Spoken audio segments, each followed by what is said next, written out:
Kelly, this was so interesting. I mean, I think people understood during the pandemic, we thought we were lonely, and we often turned to technology that was a very helpful mode. And we saw how people understood that isolation and they used technology in a very positive way. However, the Surgeon General in 2023 called loneliness an actual epidemic.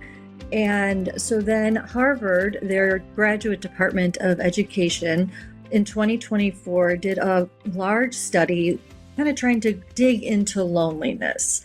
And I think we all can understand the difference between loneliness and being alone. They're two very different things. You can feel lonely in a room full of people, and because you don't have a sense of connection.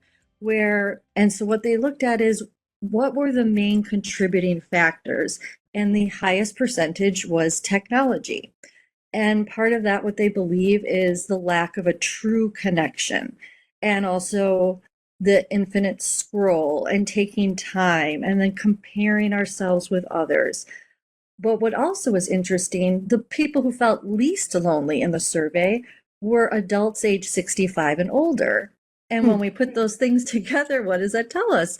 Many adults 65 and older actually aren't using technology.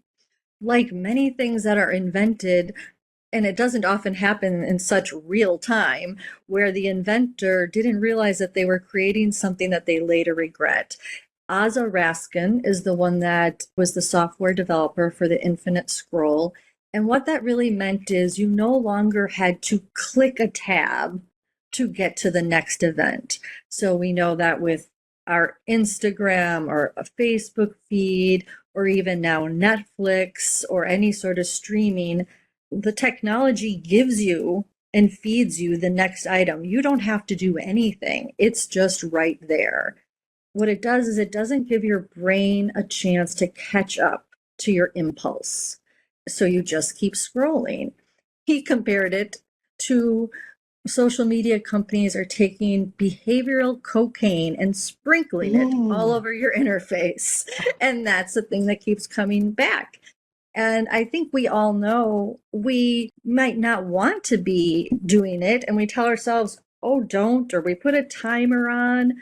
But our brain just keeps wanting to do it. It wants that immediate dopamine hit. These companies are very, very smart. We're not all doing it because we can't stop. We're doing it because it was designed to have us addicted in that way. We trick ourselves and say, well, that won't take that long. I'll just check that email. That will only take a second. Or I'll just click on Instagram for 5 minutes. That won't take that long. But in fact, every click normally on average is about 20 minutes of our time.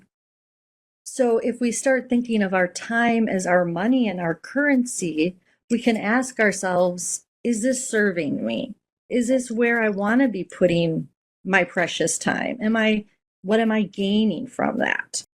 I think that's the one thing that technology has tricked us into thinking we are accomplishing something. For some reason, sitting, staring out a window and breathing, we feel like we are wasting our time. But looking at a screen and going back to that doom scroll, our brains have been tricked that we're actually accomplishing something. I think that's a shift in perspective, that getting back to these simple techniques, we are really actually accomplishing something, especially if we habit stack, if we keep doing those little habits every day. And that gives us that reward feeling that we might not have felt if we just did it in the moment. We did the task, but what part are we missing? We're missing that reward. Most people really like to learn.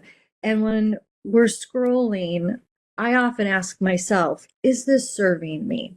How am I feeling? Am I feeling connected, disconnected? How is my body feeling? Can I switch that and use some of the tools to listen to something interesting? What excites you? What makes you want to learn more?